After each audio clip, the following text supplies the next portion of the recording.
بحث صیانت از آبرو و اعتبار سازمان تامین اجتماعی واقعا کوتاه نیایید. با هیچ تعارفی، با هیچ رودروایسی، با هیچ معیاری، با هیچ فشاری تسلیم نشید. بله، برخورد با مفاسد هزینه داره، برخورد با رانت هزینه داره، برخورد با شبکه هزینه داره. این هزینه ها رو باید بدیم.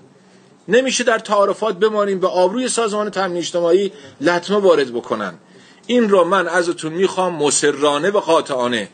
اول خودم آمادگی دارم هزینه بدم، هزینه اجتماعی بدم. من میدونم با شبکه در افتادن حتما هزینه داره، ولی اینکه وایسیم بگیم یکی خوشش نمیاد برای ما حاشیه درست میکنه، برای ما مسئله درست میکنه، پول داره، زور داره، این کار میکنه، اینها اصلا دلیلی نمیشه که ما جلوگیری نکنیم از مفاسدی که ممکنه خدای نکرده به اعتبار سازمان تامین اجتماعی خدشه وارد بکنه و میتونه وارد بکنه.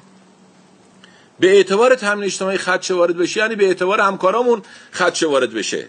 یعنی این رو حتما انشالله جدی با هم دیگه جلو بریم، قاطع وایسیم، هزینه هاشو بدیم. البته من وظیفه دارم همکارایی که در این فرایند، ما نمیخوام کسی بدنام کنیم، ولی در این فرایند همکارایی که محکم وامیسن، برای اینکه هزینه متوجهشون نشه حتما محکم پشتیبانی خواهیم کرد. ولی باز هم میدونم که یه جاهایی شبکه تعریف خودش را داره، شبکه سازوکار خودش را داره، شبکه بی اخلاقی خودش را داره. یه خطراتی هست، ولی خطرات به این میزان نیست که ما قاطعانه برای صیانت از آبروی سازمان اقدام نکنیم.